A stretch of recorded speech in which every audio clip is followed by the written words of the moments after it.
In the late 19th century, the world watched as European empires carved up Africa like a feast.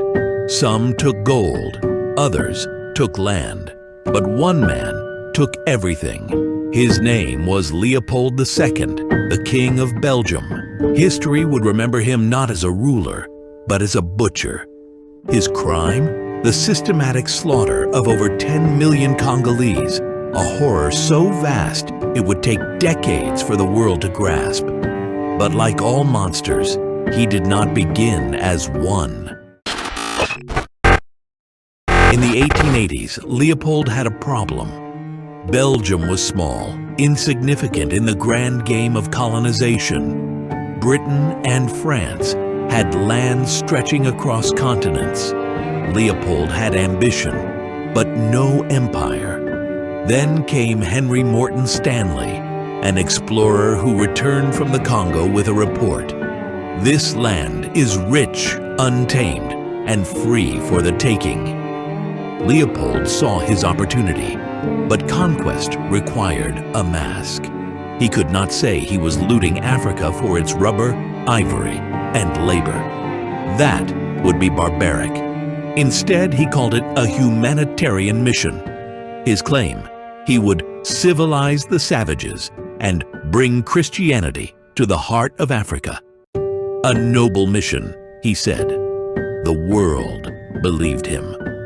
In 1885, European powers met at the Berlin Conference, dividing Africa among themselves like merchants haggling over stolen goods. When the dust settled, the Congo Free State, a land 76 times larger than Belgium, belonged not to Belgium, but to Leopold personally. It was his private colony, his kingdom of suffering.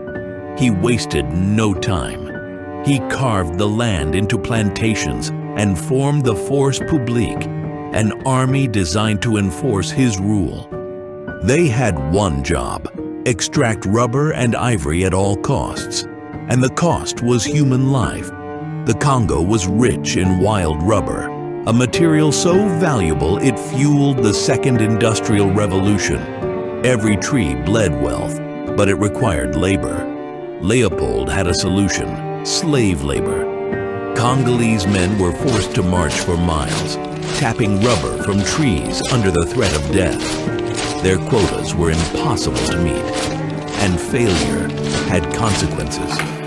The Force Publique carried guns and machetes, but ammunition was expensive. Each bullet had to be accounted for. If a soldier fired a shot, they had to prove it was used to kill a rebel. So they brought back proof: severed hands. Tens of thousands of Congolese, men, women, and even children, had their hands hacked off to prove a kill. But many were still alive when the blades came down. Their crime: not working hard enough. The suffering did not stop there.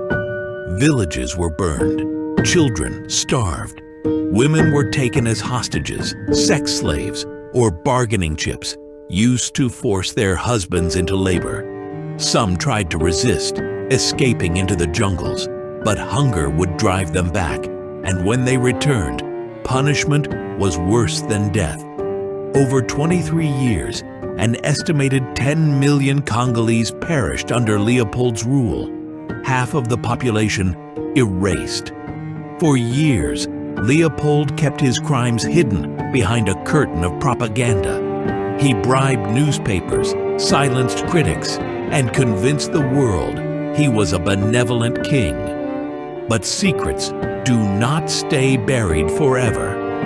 Missionaries, journalists, and former officials smuggled out evidence: photographs of severed limbs, testimonies of starvation and mass killings, reports of entire villages disappearing overnight. The world finally saw the truth. The outrage was deafening.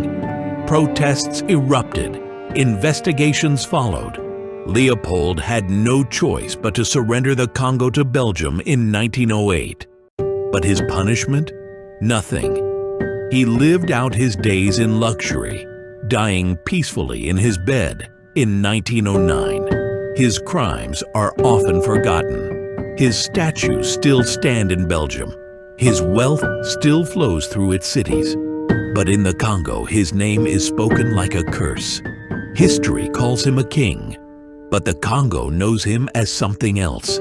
A butcher, a thief, a ghost whose shadow still lingers. And for the millions who perished under his rule, there is only one question left unanswered.